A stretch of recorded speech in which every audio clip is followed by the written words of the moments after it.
ಬೆಂಗಳೂರಲ್ಲಿ ತಂದೆ ಮಗನ ಕೊಲೆ ಕೇಸ್. ಗಂಡನ ಆಸ್ತಿ ಮೇಲೆ ಕಣ್ಣು, ಲವರ್ ಜೊತೆ ಸೇರಿ ಪತ್ನಿಯಿಂದಲೇ ಜೋಡಿ ಮರ್ಡರ್. ಕೈ ಹಿಡಿದವಳ ಕಾಣದ ಷಡ್ಯಂತ್ರದ ಅಸಲಿ ಕಹಾನಿ ಇಲ್ಲಿದೆ ನೋಡಿ.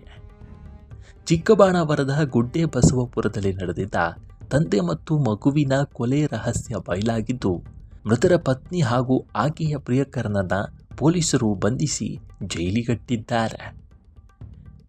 ಪ್ರಿಯಕರನ ಮೋಹಕ್ಕೆ ಬಿದ್ದು ತಾಳಿ ಕಟ್ಟಿದ ಗಂಡ ಮತ್ತು ಕರುಳ ಕುಡಿಯನ್ನೇ ನಿರ್ದಯವಾಗಿ ಕೊಂದಿದ್ದ ಆರೋಪಿ ಹರಿಣಿ ಹಾಗೂ ಆಕೆಯ ಪ್ರಿಯಕರ ವಿನಯ್ ಘಟನೆ ನಡೆದ 24 ತಾಸಿನೊಳಗೆ ಕಾಕಿ ಬಲೆಗೆ ಬಿದ್ದಿದ್ದಾರೆ. ಕೊಲೆಯಾದ ಅಭಿನಂದನ್ ಅವರು 2021ರಲ್ಲಿ ಹರಿಣಿಯನ್ನ ಮದುವೆಯಾಗಿದ್ರು. ದಂಪತಿಗೆ 5 ವರ್ಷದ ಮಗ ಯದುವೀರ್ ಜೊತೆ ಗುಡ್ಡೆ ಬಸವಪುರದಲ್ಲಿ ವಾಸವಾಗಿದ್ರು. ಈ ಮಧ್ಯೆ 2024ರಲ್ಲಿ ಹರಿಣಿಗೆ ಸ್ನ್ಯಾಪ್ಚಾಟ್ ಮೂಲಕ ವಿನಯ್ನ ಪರಿಚಯವಾಗಿತ್ತು. ನಂತರ ಪರಿಚಯ ಸ್ನೇಹಕ್ಕೆ ತಿರುಗಿ ಇಬ್ಬರು ಪರಸ್ಪರ ಪ್ರೀತಿ ಮಾಡಲಾರಂಭಿಸಿದ್ರು. ಅಲ್ಲದೆ ಅವರ ಮಧ್ಯೆ ಅಕ್ರಮ ಸಂಬಂಧ ಬೆಳೆದಿತ್ತು ಅಂತ ಪೊಲೀಸರು ತಿಳಿಸಿದ್ದಾರೆ. 6 ತಿಂಗಳ ಹಿಂದೆ ಪತಿ ಅಭಿನಂದನ್ ಜೊತೆ ಜಗಳವಾಡಿ ಮನೆ ಬಿಟ್ಟು ಹೋಗಿದ್ದ ಹರಿಣಿ ಕೆಲ ಕಾಲ ವಿನಯ್ನ ಜೊತೆಗಿದ್ಲು.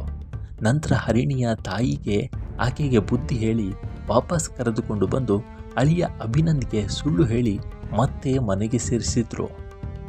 ಆನಂತರ ಹರಿಣಿ ಮತ್ತು ವಿನಯ್ನ ಅಕ್ರಮ ಸಂಬಂಧ ಮುಂದುವರೆದಿತ್ತು. ಮತ್ತೊಂದೆಡೆ ಹರಿಣಿ ಸಣ್ಣ ಪುಟ್ಟ ವಿಚಾರಕ್ಕೂ ಗಂಡನ ಜೊತೆ ಪ್ರತಿನಿತ್ಯ ಜಗಳವಾಡ್ತಾ ಇದ್ಲು ಅಂತ ಪೊಲೀಸರು ಹೇಳಿದ್ದಾರೆ. ಮೂಲತಃ ತುಮಕೂರು ಜಿಲ್ಲೆಯ ಹುಲಿಯೂರುದುರ್ಗ ತಾಲೂಕಿನ ಅಭಿನಂದನ್ ಎಲೆಕ್ಟ್ರಾನಿಕ್ ಸಿಟಿಯ ಸಾಫ್ಟ್ವೇರ್ ಕಂಪನಿಯಲ್ಲಿ ಕೆಲಸ ಮಾಡ್ತಾ ಇದ್ರು. ಗುಡ್ಡೆ ಬಸ್ತಿ ಬಸವಪುರದಲ್ಲಿರುವ ಕೋಟ್ಯಾಂತರ ರೂಪಾಯಿ ಬೆಲೆ ಬಾಳುವ 3 ಅಂತಸ್ತಿನ ಮನೆ ಮತ್ತು ಸಾಕಷ್ಟು ಆಸ್ತಿ ಅಭಿನಂದನ್ರ ಹೆಸರಿನಲ್ಲಿತ್ತು. ಈ ಆಸ್ತಿಯ ಮೇಲೆ ಹರಿಣಿ ಮತ್ತು ವಿಜಯ್ನ ಕಣ್ಣು ಬಿದ್ದಿತ್ತು.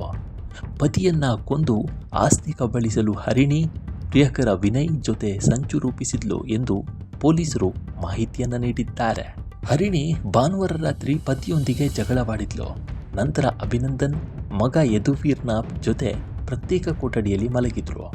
ಮತ್ತೊಂದು ಕೊಠಡಿಯಲ್ಲಿದ್ದ ಹರಿಣಿ ಪೂರ್ವನಿಯೋಜಿತ ಸಂಚಿನಂತೆ ತಡರಾತ್ರಿ ವಿನಯಕ್ಕೆ ಕರೆ ಮಾಡಿ ಮನೆಗೆ ಕರೆಸಿಕೊಂಡಿದ್ದಾಳೆ.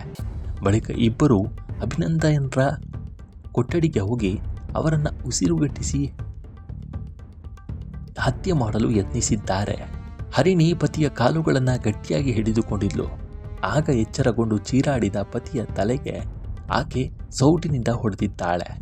ವಿನಯ್ ಅಭಿನಂದನ್ರ ಕತ್ತು ಹಿಸುಕಿ ಹತ್ಯೆ ಮಾಡಿದ್ದಾನೆ.